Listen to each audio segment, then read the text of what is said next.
When I was 20 years old, 1968, October 68, I enlisted in the Navy out at Millington Naval Air Station.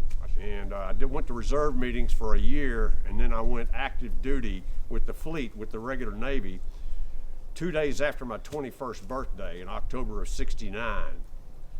And I wound up on, about a month later, I wound up on the Forrestal and made 2 med cruises, a 6-month cruise and a 7-month cruise in the Mediterranean. We were stationed, the ship was home ported out of Norfolk, Virginia at Pier 12.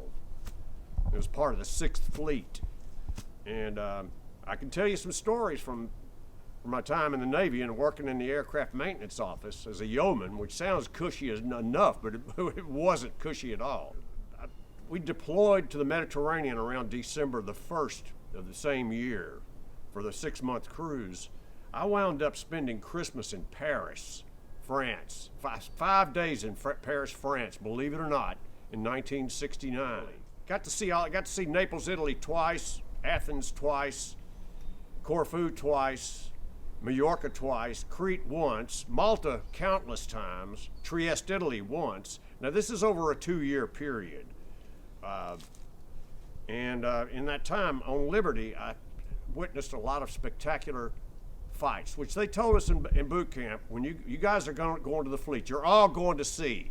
We were kind of a supplement to the, anyway, he said, you're going to get in fights. Well, I never managed to get in any fights myself, but I saw quite a few spectacular brawls. Like I saw a guy break a chair over another guy's back in a bar in Malta. And of course, the shore patrol rushed in and subdued these guys. In that same cruise, we were in Athens, Greece.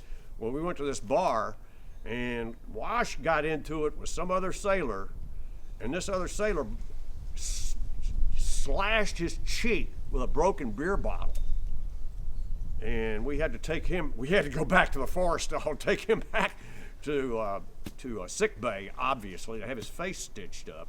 I can tell you some actual sea stories. There was another time I was a mail clerk for the aircraft maintenance office, which was composed of 3 different divisions.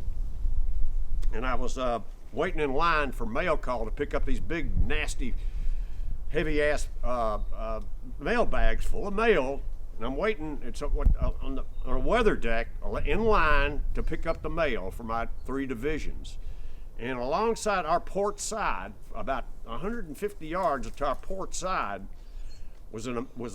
came a Soviet destroyer, steamed along our port side, going alongside of us. And it was so close you could see the hammer and sickle on their fantail, and you could see their sailors walking around on the weather decks, eyeballing us. And I'm standing there, and at eye level, 2 A4 jets. Now I saw them before I heard them. They were breaking the sound barrier. When I saw them, I saw these jets right there, and then boom, which is the sound of these guys breaking the sound barrier. They were there to ward off that destroyer. And then, sure enough, that destroyer peeled off and went off in another direction. Like I said, I got to spend 5 days in London. I got to see the band Traffic with Steve Winwood while I was there, and the Keith Hartley band at the famed Marquee Club in Soho, London. I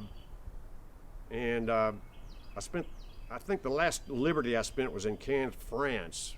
And my friend Rod Scaflin from North Dakota and I got to spend some time with some young French people our age that had a flat there in Cannes.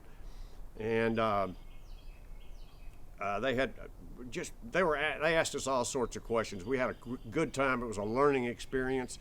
And as far as how the Navy affected the rest of my life, it had a profound effect on the rest of my life because it demonstrated to me how cushy civilian life really is. People don't understand that's a coarse existence aboard ship, even on a big boat like the Forrestal.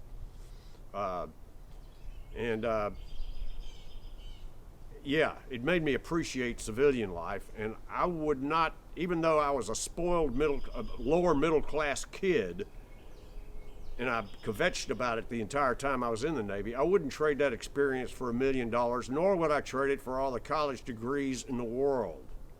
It was an unforgettable experience.